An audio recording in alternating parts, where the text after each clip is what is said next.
Hello friend, welcome to Factstar Bengali.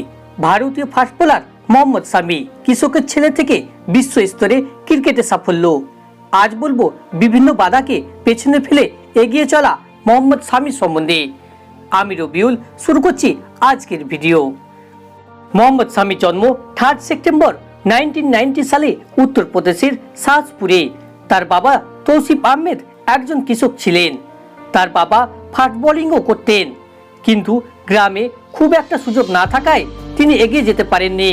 কিন্তু ছেলের ট্যালেন্টকে কাজে লাগাতে চেয়েছিলেন। 15 বছর বয়স তখন তার বাবা গ্রাম থেকে 22 কিলোমিটার দূরে মুরাদাবাদে কোচ বদিরুদ্দিনের কাছে পাঠিয়ে দেন। 1 বছর ট্রেনিং করার পর বদিরুদ্দিনের কাছে কলকাতার বন্ধু আব্দুল মুনাবির ফোন আসে এবং বলে একটি ফাস্ট বোলারের প্রয়োজন। তখন বদিরুদ্দিন 1000 কিলোমিটার দূরে কলকাতায় পাঠিয়ে দেয় মোহাম্মদ শামিকে। শামির পরিবারে কেউ কোনোদিন গ্রাম থেকে এত দূর যায়নি। প্রথম ম্যাচে শামি 4 উইকেট পায়। টাউন ক্লাবের জেনারেল সেক্রেটারি দেবব্রত দাস শামির বোলিং দেখে মুগ্ধ হয়। শামিকে টাউন ক্লাবে খেলার জন্য বলে। সিজনে 75,000 টাকা ও খাওয়ার জন্য 100 টাকার কন্ট্যাক্ট হয়। শামি বলে, এসব তো ঠিক আছে, কিন্তু আমি থাকবো কোথায়? দেবব্রত দাস শামিকে নিজের বাড়ি নিয়ে যায়।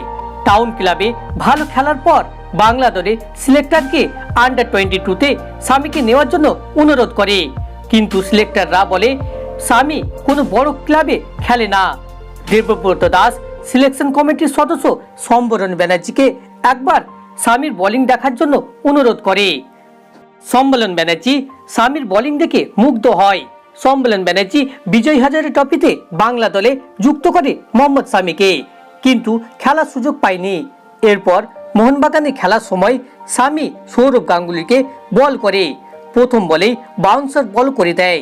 কিছুক্ষণ বল করার পর সৌরভ গাঙ্গুলি তাকে বলে, তুমি কোন টিমে খেলছো?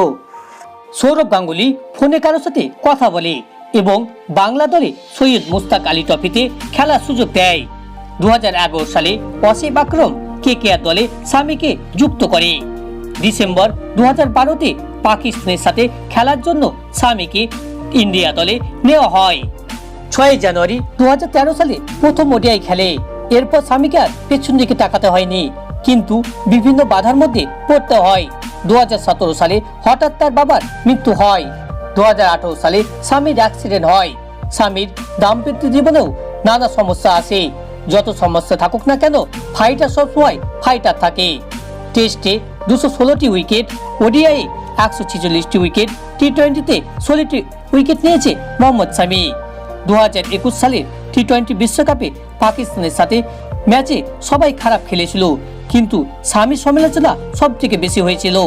আমরা একদিন কেউ খারাপ খেললে তার সমালোচনা করি, কিন্তু কত ম্যাচে ভালো খেলে জিতিয়েছে সেটি ভুলে যায়। টি20 বিশ্বকাপের প্র্যাকটিস ম্যাচের মতো ভালো বোলিং করুক মোহাম্মদ শামি।